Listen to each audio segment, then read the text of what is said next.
Kajian ini sangat sensitif, dan mungkin bisa menyinggung penonton yang berkeyakinan Trinitas, karena video ini memakai sudut pandang Islam. Video ini sekaligus melanjutkan diskusi di kolom komentar pada video surat jaminan Nabi Muhammad. Selanjutnya, ada yang berpendapat semua agama sama. Ada pula yang berpendapat agama itu produk budaya, diciptakan oleh manusia supaya mengenal Tuhannya. Ada lagi pendapat agama diciptakan manusia untuk berdialog dengan Tuhan. Nah, video kali ini bukan untuk mendukung klaim itu, tapi sepertinya lebih menarik untuk membantahnya.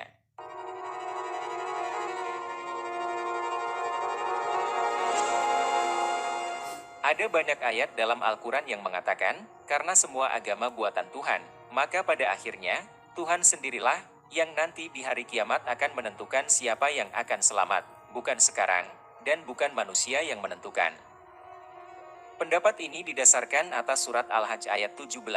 Sesungguhnya orang-orang yang beriman, orang-orang Yahudi, orang-orang Syobien, orang-orang Nasrani, orang-orang Majusi, dan orang-orang musyrik, Allah akan memberi keputusan di antara mereka pada hari kiamat. Sesungguhnya Allah menyaksikan segala sesuatu. Ayat ini paralel dengan surat Al-Baqarah ayat 62. Sesungguhnya, orang-orang yang beriman, orang-orang Yahudi, orang-orang Nasrani, dan orang-orang Sobiin, siapa saja yang beriman kepada Allah dan hari akhir, dan melakukan kebajikan, mereka mendapat pahala dari Tuhannya, tidak ada rasa takut pada mereka, dan mereka tidak bersedih hati. Kemudian juga ada kesamaan redaksi dari surat Al-Maidah ayat 69. Sesungguhnya, orang-orang yang beriman, orang-orang Yahudi, Sobiin, dan orang-orang Nasrani, barang siapa beriman kepada Allah, kepada hari kemudian, dan berbuat kebajikan, maka tidak ada rasa khawatir padanya, dan mereka tidak bersedih hati. Sebenarnya, Al-Quran memiliki banyak ungkapan dalam mengidentifikasi kaum Yahudi dan Nasrani. Tentang kaum Yahudi, ada dua jenis identifikasi dalam Al-Quran. Pertama, kaum Yahudi secara genetik, yaitu semua keturunan Yahuda bin Yakub bin Ishak bin Ibrahim. Di antara mereka ada orang-orang yang baik. Kepada mereka inilah, ketiga ayat itu ditujukan, dan bukan kepada seluruh kaum Yahudi. Kedua, kaum Yahudi yang anti dan menentang kerasulan Muhammad. Mereka inilah yang kemudian menjadi gerakan Zionis, dan yang sejak tahun 1948 menjadi negara Israel. Kepada mereka inilah, surat Al-Maidah ayat 82 ditujukan. Pasti akan kamu dapati orang yang paling keras permusuhannya terhadap orang-orang yang beriman, ialah orang-orang Yahudi dan orang-orang musyrik. Dan pasti akan kamu dapati orang yang paling dekat persahabatannya dengan orang-orang yang beriman. Ialah orang-orang yang berkata, sesungguhnya kami adalah orang Nasrani. Yang demikian itu, karena di antara mereka terdapat para pendeta dan para rahib, juga karena mereka tidak menyombongkan diri. Ayat ini dengan sangat tegas menyatakan, pasti akan kamu dapati orang yang paling keras permusuhannya terhadap orang-orang beriman, ialah orang-orang Yahudi dan orang-orang musyrik. Bagaimana mungkin, kaum yang telah Allah sendiri tegaskan sangat keras permusuhannya terhadap orang-orang beriman, memiliki kesetaraan hak untuk masuk surga? Demikian pula deskripsi tentang kaum Nasrani dalam Al-Quran, terbagi dua kelompok. Kelompok pertama, menunjuk kepada kaum yang menolong Nabi Isa, yang pada masa itu disebut Al-Hawariyun. Saat ini mereka adalah Kristen Ortodoks, yang berpusat di Rusia. Mereka itulah yang dimaksud Al-Quran dalam surat Al-Maidah ayat 82, dan pasti akan kamu dapati orang-orang yang paling dekat persahabatannya dengan orang-orang yang beriman, ialah orang-orang yang berkata, sesungguhnya kami adalah orang Nasrani. Kelompok kedua, adalah kaum Nasrani yang menganut Trinitas. Mereka inilah yang disebutkan dalam surat Al-Maidah ayat 73, sungguh, telah kafir orang-orang yang mengatakan, bahwa Allah adalah salah satu dari yang tiga. Padahal tidak ada Tuhan selain Tuhan yang Esa. Jika mereka tidak berhenti dari apa yang mereka katakan, pasti orang-orang yang kafir di antara mereka akan ditimpa azab yang pedih. Sangat jelas, bahwa Allah sendiri yang telah memutuskan bahwa mereka akan ditimpa azab yang pedih. Selanjutnya, mari kita cari tahu siapa ahli kitab yang banyak sekali disebutkan dalam Al-Quran.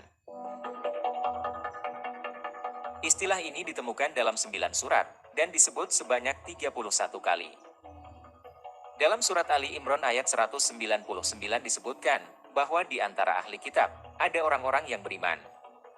Dan sesungguhnya, di antara ahli kitab ada yang beriman kepada Allah, dan kepada apa yang telah diturunkan kepadamu, dan yang diturunkan kepada mereka. Karena mereka orang-orang yang berendah hati kepada Allah, dan mereka tidak memperjualbelikan ayat-ayat Allah dengan harga yang murah, mereka mendapatkan pahala di sisi Tuhan mereka. Sungguh Allah sangat cepat perhitungannya. Namun, Al-Quran juga menegaskan bahwa kebanyakan ahli kitab termasuk orang-orang fasik. Dalam surat Ali Imran ayat 110, sekiranya ahli kitab beriman, tentulah itu lebih baik bagi mereka. Di antara mereka ada yang beriman, dan kebanyakan mereka adalah orang-orang yang fasik. Dari uraian ini dapat diambil kesimpulan sementara, bahwa baik kaum Yahudi maupun Nasrani terbagi dua golongan, yaitu mereka yang beriman kepada Allah dengan sejumlah ciri yang disebutkan dalam surat Ali Imran ayat 199, dan mereka yang tidak beriman atau menentang keimanan, dengan ciri-ciri yang bisa disimpulkan secara mafhum mukhalafah, atau kebalikan dari kelompok pertama. Boleh jadi, Allah akan memutuskan kelak di hari kiamat siapa yang akan selamat, adalah mereka yang termasuk kelompok pertama, yang ciri-cirinya dirinci pada surat Ali Imran ayat 199, dan tidak berlaku bagi semua kelompok. Sejak dahulu sampai sekarang, kita sama-sama mengetahui bahwa di atas bumi ini banyak terdapat agama. Sebut saja Islam, Kristen, Hindu, Buddha, Yahudi, Konghucu, dan lain sebagainya. Semua agama adalah ciptaan Tuhan. Namun yang menjadi pertanyaannya adalah, apakah semua agama tersebut berasal dari Tuhan yang sama? Kalau memang berasal dari Tuhan yang sama, kenapa harus terjadi perbedaan-perbedaan antara agama yang satu dengan yang lainnya? Atau jangan-jangan, agama tersebut hanyalah ciptaan manusia saja? Agama bisa kita pahami sebuah sistem sosial yang dikemas dalam satu paket lalu diberi nama. Mungkin bisa dikatakan, agama adalah ciptaan Tuhan, dan manusialah yang menemukan. Hampir sama seperti sebuah sistem dalam perusahaan, atau penemuan di bidang teknologi maupun ilmiah. Sebagai contoh, Isaac Newton bukanlah pencipta gravitasi, tapi penemu gravitasi. Thomas Alva Edison dikenal sebagai penemu bola lampu pijar, bukan pencipta bola lampu pijar. Walaupun dia telah membuat fisik dari bola lampu pijar. Namun yang paling penting adalah, dia menemukan sistemnya, bagaimana caranya bola lampu itu bisa menyala. Dalam hal agama, dikenal dengan adanya pendiri, atau lebih tepatnya leader. Seperti agama Buddha pendirinya Siddhartha Gautama, dan lain sebagainya. Yang kemudian menjadi masalah, adalah sepeninggal leadernya. Para pengikutnya terpecah menjadi beberapa golongan. Golongan yang satu, menganggap sesat golongan yang lain. Padahal, belum tentu golongannya ada di jalan yang benar menurut Tuhan. Dan ternyata, perbedaan ini memang sengaja dibuat oleh Tuhan, untuk menguji manusia, tentang karunia-Nya. Al-Maidah ayat 48, bagian terakhirnya menjelaskan, seandainya Allah menghendaki, niscaya Dia menjadikanmu satu umat. Akan tetapi, Allah hendak mengujimu tentang karunia yang telah Dia anugerahkan kepadamu. Maka, berlomba-lombalah dalam berbuat kebaikan. Hanya kepada Allah kamu semua kembali, lalu Dia memberitahukan kepadamu apa yang selama ini kamu perselisihkan. Pendapat dan pilihan agama, maupun mazhab yang sekarang kita yakini, bisa saja salah. Namun ternyata, itu juga merupakan kemuliaan Allah. Inilah yang dikatakan iblis ketika hendak menyesatkan manusia. Perhatikan kalimatnya, iblis berkata, demi kemuliaanmu, pasti aku akan menyesatkan mereka semuanya. Bisa dilihat, alasan iblis menyesatkan manusia, tidak serta-merta karena dia dikutuk jadi kerak neraka saja, tapi juga atas inisiasinya untuk memuliakan Allah.